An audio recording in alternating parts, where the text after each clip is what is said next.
eBay Live. You know what you're getting with an away game. But he's fine. He's in the fairway, a long way back, certainly a lot longer back than he would have liked. So a third shot to come. We head into next week. Could potentially set up a birdie opportunity, but that 16th hole's playing into the wind today. And yesterday we saw an amazing eagle from Wyndham Clark. We saw a great second shot from Scotty Scheffler to set up a birdie there. Both of them finding the green with their second shot. Today, the 16th hole, you're not going to be able to do that. Nobody could. Remember 2023 and LACC when Wyndham Clark broke the heart of Rory McIlroy by being absolutely clutch down the closing stretch, and he needs something similar to convert this really commanding position that he's got for himself. It's a lot closer than perhaps he was anticipating, perhaps everyone was anticipating as he took a 6-shot lead into the final day. That advantage went all the way down to a single shot as Burns was hunting him down, and he was getting ever more ragged on the front nine, but he's really settled down, and here he is now with his third shot, chipping up.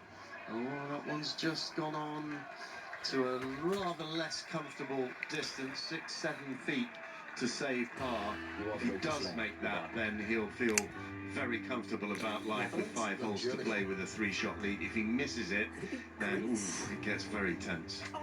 I think it's worth for listeners on 5 Live who are with us now, because we're hearing some of the reaction to Wyndham Clark around this course, and it's very safe and fair to say he is not being met with the friendliest of voices and some of the comments out there. He's playing alongside Scotty Scheffler, the world #1, the American sweetheart in the way. It is interesting. It's an added pressure in an air that Wyndham Clark is having to deal with today. Yeah, the crowds aren't behind him by any stretch of the imagination. They weren't yesterday either. I think he's seen as a bit of a golf bad boy, and they love a champion. They want a contest. They want Scotty Scheffler up there. He's getting all the support, and certainly there's very little. It's very muted support for Wyndham Clark. It is, and that's really noticeable, isn't it? Because we're so used to seeing, for example, an Open Championship when it might be an unheralded American. I think back to Brian Harman, for example. Yeah, there was a handful of spectators who were shouting things that he didn't like, but all in all, he's supporting good golf. This doesn't seem to be the case on Long Island here this week. They are not loving the fact that Wyndham Clark is playing, let's be honest, golf from the gods at this current stage. Well, here's Scotty Scheffler.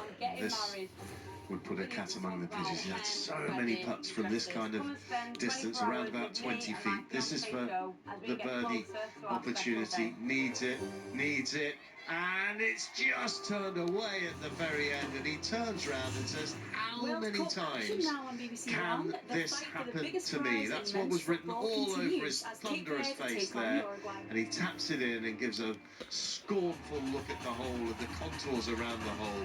Another near miss for Scheffler, who remains marooned at 1 under par.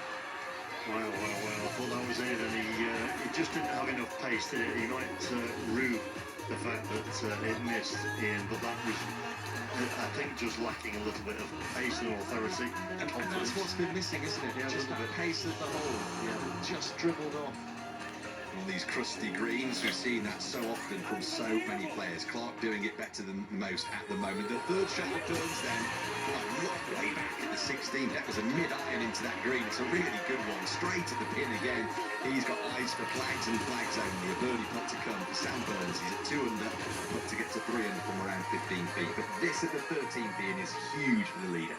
It is, and he's been good from this kind of range.